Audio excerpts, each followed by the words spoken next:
Ganito lang kasimple. Bakit nag-a-absent ng paulit-ulit itong Cayetano senators o itong Brave 13? Bakit sila uma-absent? Yeah? Nag-absent sila nung kahapon, 2 beses na silang umabsent, tapos absent na naman sila ngayong araw na to. Sigurado ko absent sila ngayong araw. Alam niyo kung bakit? Sa June 4, merong hearing. Doon sila papasok lahat. Para saan? Ganito lang kasimple yan. Kasi ngayon, tie, 11-11 ang bilang. Yung leadership, nakasulat na yan, 13 ang kailangan para maging majority president, Senate president. Pero sa chairmanship, botohan yan. Ano ibig sabihin ng botohan? Ibig sabihin, kung sinong pinakamarami, yun ang magiging chairman. Kaya lang, noong mga nakaraang 18 Congress, 17, 16, 15 Congress, lahat ng mga nakaraang Senate, matik na. Pag majority ka, sabihin 13 ka. Actually, ngayon nga lang nagtatay. Usually yan, mga 17, mga 16, 15, 17 ang nasa majority. Ngayon lang talaga na ganyan. Ngayon, ilan na bilang nila? 11-11. So, pwedeng sipain yung chairmanship pag may nakulong pang isang majority senator. Halimbawa, kunwari lang ngayon, di ba, pinaplander nila si Marcoleta. Kunwari makulong si Marcoleta, magiging BBM senators, Brave 13, magiging Brave 10 na lang. Dito, 11. 11-10. So, etong 11, pwede na nilang pagbotohan yung chairman. Sino na magiging chairman ng mga komite? Pwede na nilang iboto. Nagigets ninyo? Nakukuha ninyo para mas maintindihan nyo. That's the reason why gusto ni Marcoleta ng online voting. Para kahit makulong, whether si Marcoleta, si Chis Escudero, si Villanueva, o ngayon si Jinggoy nakakulong, si Batong wala. Kahit wala sila, makakaboto sila. Hindi mapapalitan yung mga chairman. Ngayon, ayaw ng BBM senators. Bakit? Ayaw nila. Kasi they want to change the chairmanship ng mga komite. Once they change the chairmanship ng mga komite, wala na namang flood control investigation. Kaya bobo ka na lang kung hindi mo maintindihan kung bakit nag-a-absent ngayon ang majority. Itong Brave 13, bakit sila hindi pumapasok? Hindi yan because hindi sila matapang. They're trying to outsmart or they're trying to make sure na matuloy sa June 4 yung pagdinig sa flood control. And guess what? Maraming inimbitahan sa flood control. Mamaya pag-uusapan natin yung binawi daw. Hindi po binawi ang pag-interview invite doon sa mga ex-Marines. Hindi po. It was just a misunderstanding. I will tell you the scoop. Kasi tinanong ko din yan. Ay, sorry. Nadulas ako. Bahala kayo. Basta, kikwento ko na lang. Hindi, bahala sila. Deny nila. Hindi kasi alam ko talaga kung bakit ano nangyari. Ang nangyari kasi, sa mga invited, syempre, wala namang ibang mag-iimbita niyan kung hindi si Marcoleta, di ba? Kasi siya ang head ng subcommittee na yun. Sa mga invited, number 1 na inimbitahan yung mga Marines. Hindi pa dapat lumabas yung invitation. Kasi bibiglain nga. Supposedly surprise. Bakit? Kasi nga they're trying to stop the investigation in the Senate. Surprise dapat. Ang problema, lumabas. May nagkamali. Hindi ko na lang kikwento kung sino. Basta may nagkamali, lumabas yung email na send kay Attorney Baligod. Tapos, siyempre, sinabihan yung nagkamali Parang, wag mo muna ilabas yan, hindi pa nga, isi-surprise nga natin eh. Baka mamaya maudlot tayo dyan. Lumabas. So, binawi. Ay, hindi po pala, wait lang po pala. Ang problema, si Atty. Baligod, nag-post kagad. Binawi. Kaya nga it's a misunderstanding. Tapos, nag-post uli si Atty. Baligod at sinabi niya, tuloy na. Okay? So, sa madaling salita, tuloy talaga. Tuloy talaga yung Marines sa June 4. Kaya lang kasi hindi pa dapat ilalabas. Marami pa, maniwala kayo sa hindi. Pati katulong, inimbitahan. Bibigyan ko na kayo, wag na nga katulong, kasambahay.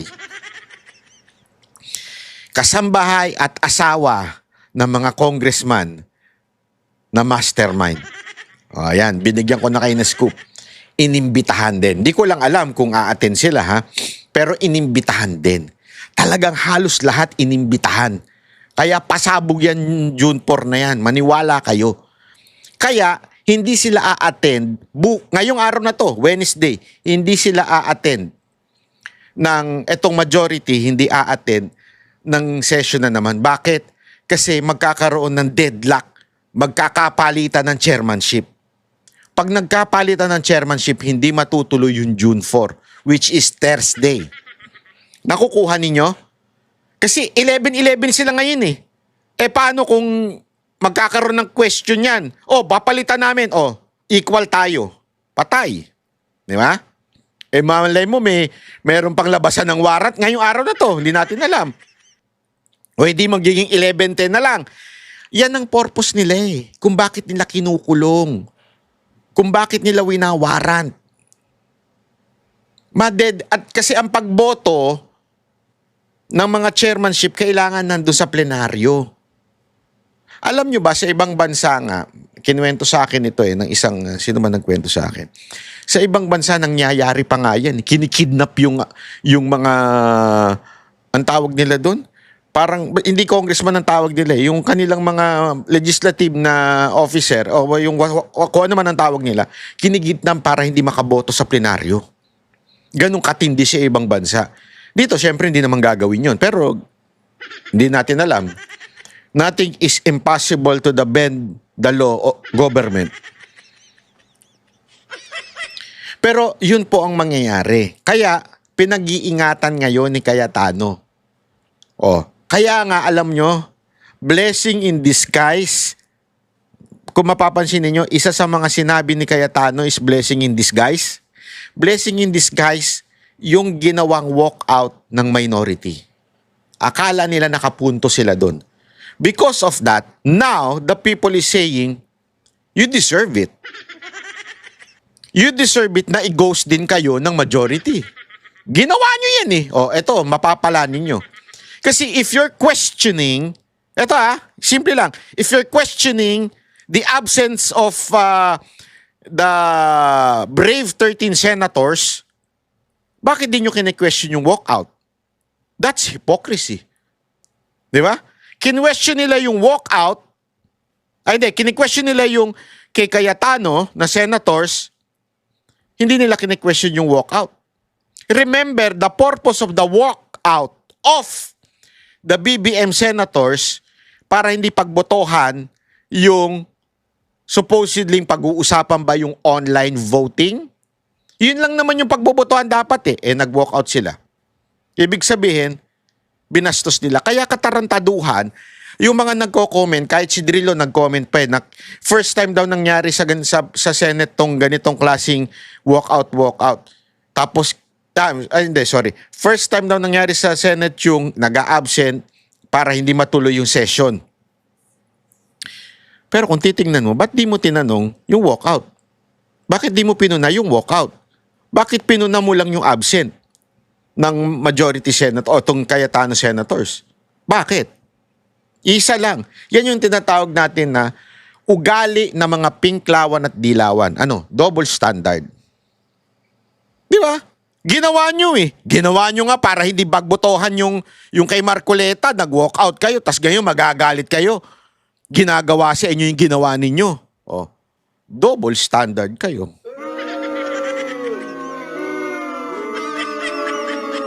Kaya maganda i-cheer natin ang hindi nila pag-attend sa plenaryo. Bakit?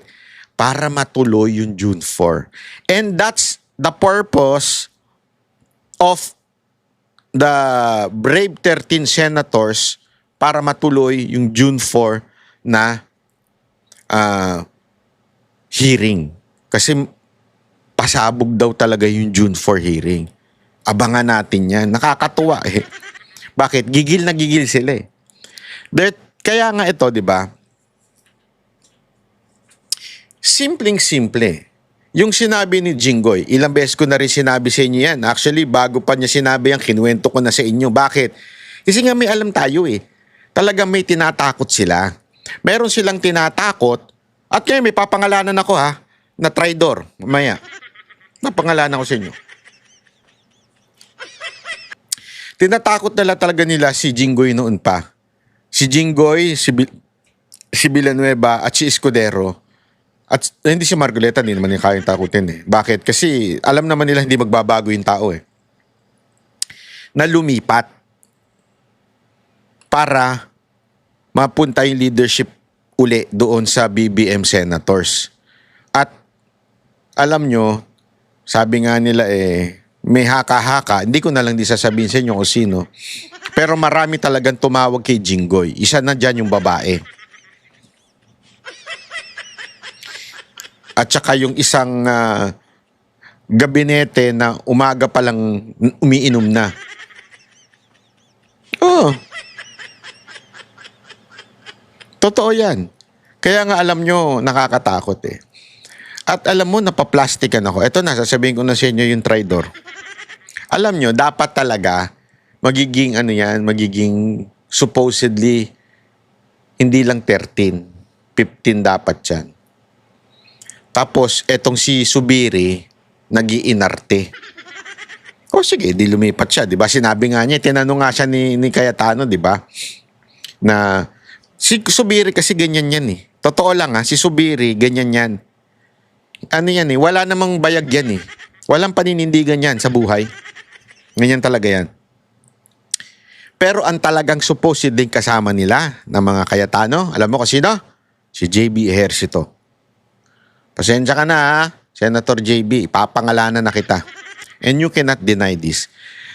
Do you remember the time na supposedly nagkaroon ng chismis, ugong-ugong na mapapalitan ang... nung panahon ni Soto to as Senate President ha, magkakaroon ng palitan.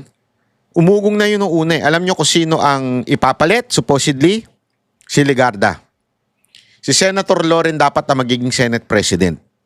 Yung time na yon. At alam nyo kung sino isa sa pumirma nun? Si JB Ejercito. You cannot deny this. People in the Senate, merong nagkwento na sa akin yan. Kasama ka supposedly sa pupunta kay Loren Legarda. And ang chismis dyan sa loob, kasama ka sa isa sa mga tinakot. Is this true, Senator JB? Is this true? Isa ka sa mga tinakot, kaya bumalik ka na lang sa kampo ng mga BBM senators?